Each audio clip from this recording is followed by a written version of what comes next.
Então, caríssimos irmãos e irmãs, Mateus conclui seu discurso escatológico destacando a beleza das obras de misericórdia.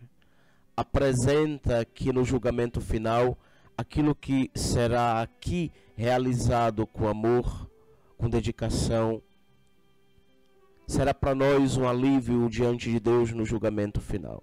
Pois o mesmo destaca as obras de misericórdia, a beleza daquilo que é o ato de amor e de caridade, não somente com palavras, porque às vezes, caríssimos irmãos e irmãs, você dizer que ama, você dizer que é cristão ou católico, com palavras simplesmente que saem da boca fazendo eco que se espalha por aí, cai por terra, é fácil. É natural que amar de forma verdadeira e autêntica é um exercício. Isso acontece na medida em que nós estamos unidos a Jesus. Por isso que Mateus destaca, quando muito bem Jesus diz: aqueles os quais vocês vestiram, aqueles os quais vocês alimentaram, aqueles os quais vocês visitaram nas prisões, aqueles os quais vocês estiveram presentes na vida frente à dor e à caridade. É natural que o Evangelho apresente uma realidade, mas tem muito mais. Nem toda uma verdade foi escrito na Escritura. Tudo que está na Escritura é verdade, mas nem toda a verdade está na Escritura. Portanto, é destacado as obras de misericórdia no sentido do amor, da caridade, da atenção, da presença na vida do outro. Às vezes Cristo passa por nós e deixamos de tocá-lo nele, na figura do preso, na figura do doente, na figura daquele que está com fome. Nós perdemos a oportunidade de ganhar o céu. Nós perdemos a oportunidade de eliminá-lo muitos dos nossos pecados para assim viver a beleza de uma alegria no julgamento final. A maneira como você amou, a maneira como você perdoou, é a maneira como você vai ser também perdoado. Sede misericordioso de uns para com os outros. Sede atencioso, sede amável, sede uma pessoa presente. Porque, Senhor, quando foi que nós não te servimos? Quando você não alimentou os famintos? Quando você não visitou os presos? Quando não visitou os doentes nos hospitais? Quando você não vestiu os que estavam nus? Quer dizer, ele destaca a beleza das obras de amor, de caridade. Mas é preciso aqui estar atento. Afastai de mim, malditos. Como dizia ontem na pastoral da escuta, em algum momento alguém dizia que freio é muito duro quando se escuta de Jesus. É quando ele fala: se quiser me seguir, renuncie a si mesmo, tome sua cruz e me siga. E eu dizia, muito mais duro é escutar no julgamento final aquilo que é a voz de Deus. Afastai de mim, maldito, injusto, não quisestes me amar, não me servistes na figura do próximo, pois o mandamento é amar Deus em primeiro lugar e o próximo como a ti mesmo. Por isso, caríssimos irmãos e irmãs, a centralidade do Evangelho de hoje é um convite a este escutar o outro, a este amar o outro, não somente com palavras, mas verdadeiramente exercitando o caminho para os hospitais, na visita aos doentes, apresentando a beleza do amor, da paciência, da misericórdia e da caridade de Deus. É também visitar os presos, é também alimentar os que estão com fome, é vestir os nus. Isso aqui pode não significar nada, mas será cobrado. A palavra é verdadeira, é eficaz, e o que diz a palavra acontece. Deus dá sinais, Deus diz aquilo que vai acontecer antes de acontecer. Deus nos apresenta a beleza de uma verdade. Nós somos sempre e todos os dias orientados pela verdade. A palavra e a verdade está aí todos os dias, nua e crua, mas às vezes parece que nós não queremos entender. Por isso, caríssimos irmãos e irmãs, aqueles que escutam, estão ouvindo através desta rádio, aqueles que têm a graça de estar na igreja e estão envolvidos pela graça de Deus, não perca a beleza desta graça e deste amor. Busquem cada dia a viver o amor e a caridade, porque é belo, como diz o autor sagrado. No julgamento final, irão rir e de alegria aqueles que praticaram o amor, a caridade em meio à humanidade.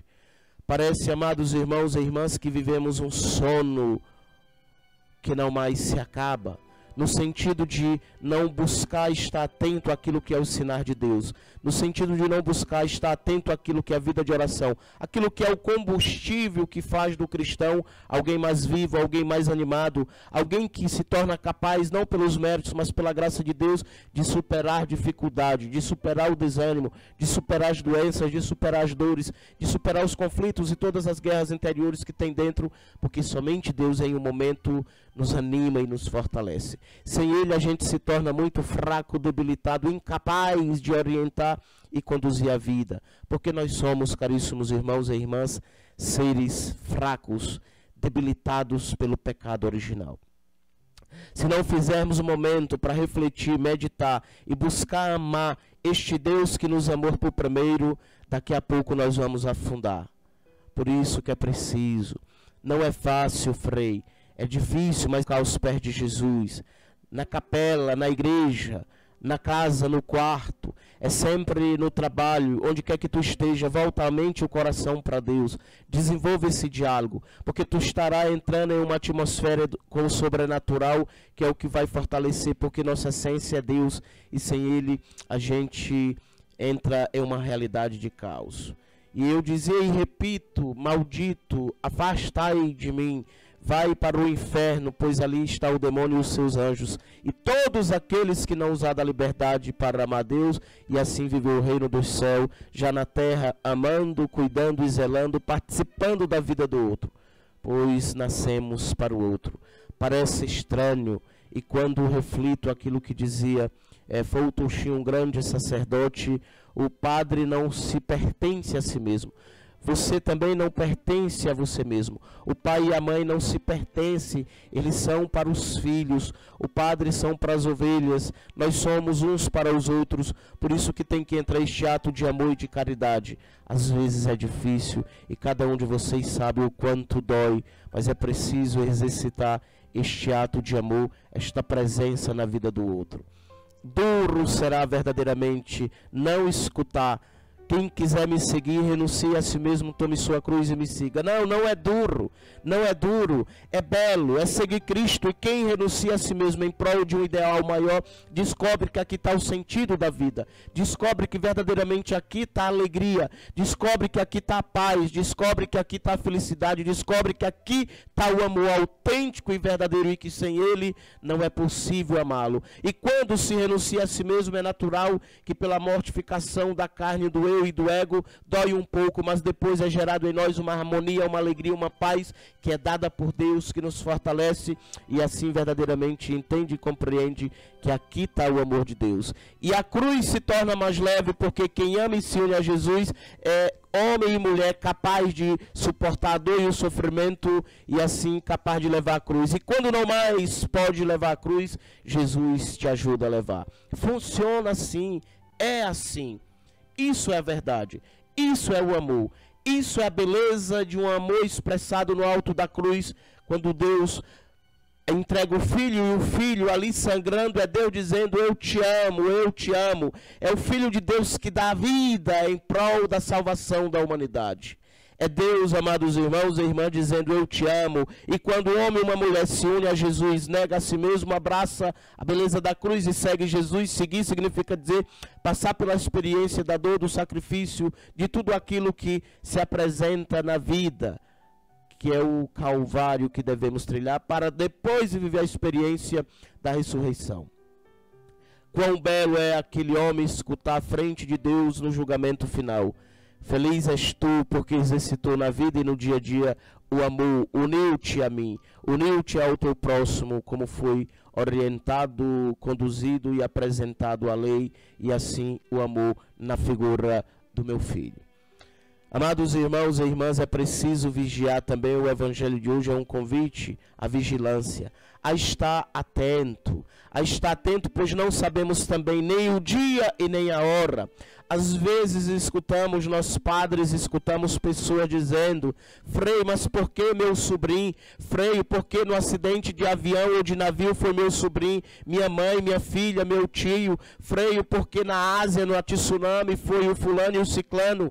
Ei, acontece os desastres, acontece o caos, e nós não somos super-homens. Pode acontecer com o fulano e o ciclano, mas também o desastre com o avião pode acontecer comigo. O acidente de carro que matou alguém pode acontecer comigo. Por isso que devemos rezar e estar vigilante, porque não é ter medo da morte, é ter medo de ir para o inferno. Por isso procurar fazer o caminho do céu, estando vigilante, vida de oração, comunicação com Deus, amor para com o próximo. É difícil, mas é um exercício que tem que ser feito todos os dias para poder dar a vida eterna. Por isso o caos acontece, caríssimos irmãos e irmãs, os acidentes, mas eu não vou poder culpar a Deus. O homem usa da má liberdade e assim procura as consequências. É uma maneira de dizer que Noé preparava pela voz de Deus, pelo escutar a voz de Deus, preparava a arca, orientava e dizia sobre o dilúvio. A incredulidade imperava, ninguém queria acreditar. E quando começa o dilúvio e as portas se fecham, aí entra a dor, a angústia e o desespero, onde ali morreram todos, engolidos pela um turbilhão de águas que se apresentaram naquele tempo. Por isso, amados irmãos e irmãs, vamos amar mais, vamos servi-lo mais, vamos voltar para a igreja, vamos deixar o esposo, se não quiser vir, rezar por ele. Vamos deixar o trabalho, o ativismo e vamos vir para a igreja. Vamos tirar um tempo para rezar. Vamos tirar um momento, sair da zona de conforto e ir ao encontro dos doentes, dos pobres, vestir os que estão nus, alimentar os famintos, visitar os doentes. É preciso amar. O evangelho é claro e apresenta de uma forma autêntica que no julgamento final, quem usou de amor, de misericórdia, irá alcançar o amor e a misericórdia de Deus e assim entrará para o reino e contemplará e viverá a dinâmica de amor contínua junto ao Pai. Mas quem não viveu isso herdará o inferno, onde ali vai estar o demônio e os seus anjos, como muito bem coloca o santo evangelista. Amados irmãos e irmãs, é tempo de conversão, mudança de mentalidade, mudança de rumo, mudança de meta, mudança de vida. Dói, mas é preciso, porque Deus age em nós e os milagres acontecem. Que Deus nos conceda a graça de uma vida plena do seu amor, paz e bem.